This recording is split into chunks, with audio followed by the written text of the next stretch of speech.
जहां एनडीए गठबंधन में लगातार पिछले कुछ समय से टूट का माहौल बना हुआ है, जीतन राम मांझी, चिराग पासवान और अब उपेंद्र कुशवाहा भी ऐसे बयान देते नजर आ रहे हैं कि हम अकेले बिहार में चुनाव लड़ने को तैयार है।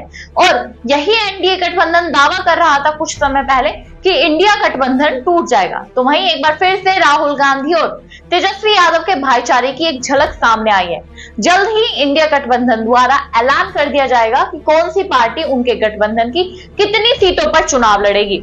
और स्पष्ट रूप से पता लग गया है कि इंडिया गठबंधन में सीट शेयरिंग के फॉर्मूले पर अब एक जो स्टैंप लग गई है कि कोई भी टूट नहीं होने वाली, सब कुछ इंडिया गठबंधन में फर्स्ट क्लास है।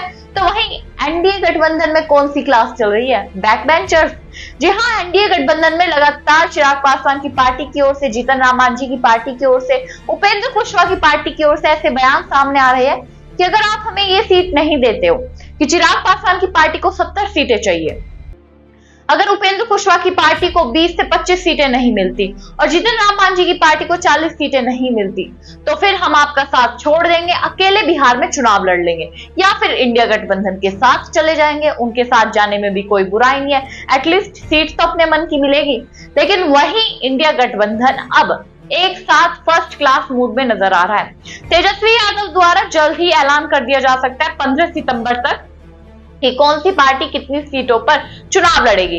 अंदाजा लगाया जा रहा है सूत्रों के हवाले से, जो खबर आ रही है कि जो बैठकें चल रही थी उनमें तय ये किया गया है कि आरजेडी 136 से 137 सीटों पर चुनाव लड़ सकती है।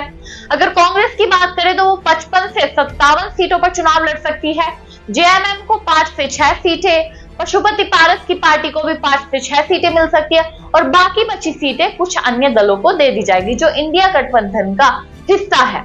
अब सवाल यहाँ पर यह उठता है कि कुछ समय पहले एनडीए गठबंधन राहुल गांधी की वोटर अधिकार यात्रा पर सवाल उठा रहा था। सवाल क्या उठा रहा था कि जब तक वोटर अधिकार यात्रा निकलेगी तभी तक इंडिया गठबंधन साथ है। वोटर अधिकार यात्रा खत्म हुई तो तेजस्वी यादव और राहुल गांधी टूट जाएंगे, अलग अलग हो जाएंगे। और राहुल गांधी ने भी उस यात्रा के दौरान काफी ज्यादा नारे लगाए थे कि वोट छोड़, गद्दी छोड़, वोट चोरी हुई है। जनता को जागरूक किया था एसआईआर के मुद्दे पर भी और वोट चोरी के मुद्दे पर भी। वहीं तेजस्वी यादव लगातार बिहार के मुद्दे उठाते भी नजर आए थे, वोट चोरी के साथ साथ कि वोट चोरी के साथ साथ पलायन की दिक्कत भी है बिहार में। जो लोग है बेरोजगारी से बदहाल है कि उन्हें बेरोजगारी से जूझना पड़ रहा है, रोजगार उन्हें मिल ही नहीं रहा। तो इसी बीच बीजेपी कहती थी कि ये दोनों अलग हो जाएंगे, ये जो मुद्दे उठा रहे हैं ये इनके किसी काम नहीं आने वाले। अब वही बीजेपी, अब वही एनडीए सरकार खुद के अंदरूनी टूट में, मंथनों के बीच में फंस गई है, क्योंकि इंडिया गठबंधन का तो सीट शेयरिंग का जो फॉर्मूला है वो फिक्स्ड हो गया। लेकिन पिछले कुछ समय से एनडीए में जो फॉर्मूले चल रहे हैं सीट शेयरिंग को लेकर, वो अलग ही माहौल बना रहे हैं। और सवाल यही उठवा रहे हैं कि क्या एनडीए गठबंधन विधानसभा चुनाव तक जिंदा रह पाएगा या फिर नहीं। जल्द ही बिहार विधानसभा चुनाव की तारीखों का ऐलान किया जा सकता है चुनाव आयोग द्वारा। तो इसी बीच एनडीए में जो ये टूट का माहौल बना हुआ है, इससे क्या पता लगता है कि बिहार में एनडीए गठबंधन टूट जाएगा? क्या जेडीयू ही अकेले बीजेपी के साथ मिलकर चुनाव लड़ेगी? चिराग पासवान, जीतन राम मांझी, ये सब अलग हो जाएंगे।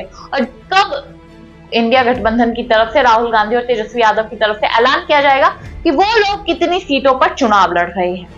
अब आपको क्या लगता है, हमें कमेंट बॉक्स में जरूर बताइएगा। तब तक के लिए नमस्कार।